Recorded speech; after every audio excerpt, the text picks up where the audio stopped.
അസ്സലാമു അലൈക്കും. എൻ്റെ പുതിയൊരു വീഡിയോയിലേക്ക് സ്വാഗതം. ഇന്ന് ഞാനിവിടെ ഉണ്ടാക്കുന്നതല്ല ഇങ്ങനെ നിങ്ങളെ കാണിക്കുന്നത് ഉള്ളി നമ്മൾ നോൽമ്പിനൊന്നിച്ച് വാങ്ങി വെക്കലായിരിക്കില്ല അല്ലേ. ചിലർ 10, 15, 20, 25 ചിലപ്പോൾ ചാക്കൊന്നായിട്ട് വാങ്ങും. ഞങ്ങൾ ചാക്കൊന്നിച്ചായിട്ട് വാങ്ങൽ. അപ്പോൾ ഒരുപാട് ഇപ്പം നോൽമ്പ് കഴിഞ്ഞാലും വലിയ പെരുന്നാൾ വരെ ഉണ്ടാവലുണ്ട്. അപ്പോൾ കഴിഞ്ഞ പ്രാവശ്യം എന്താണെന്ന് അറിഞ്ഞില്ല, പെട്ടെന്ന് ഉള്ളി കേടായി. ഒരുപാട് പകുതിയിലേറെ കെട്ടിട്ട് കളയേണ്ടി വന്നു. പിന്നെ ഒന്ന് കേടാന്നാൽ മതിയല്ലോ, പിന്നെ മൊത്തം അതിനെ ഇങ്ങനെ ഇതായിട്ട് പിന്നെ ചീത്താവല്ലോ.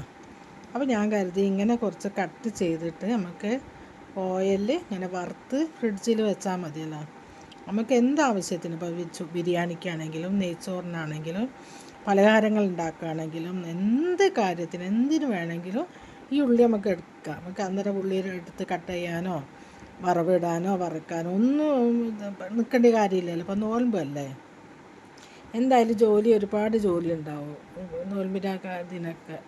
അപ്പോൾ നമുക്കിങ്ങനെ ഞാൻ പലഹാരങ്ങൾ പിന്നെ നോമ്പിൻ്റെ തലേന്ന് തന്നെ കുറച്ച് കൂടുതൽ ഞാൻ ഇതിലിട്ടിരുന്നു.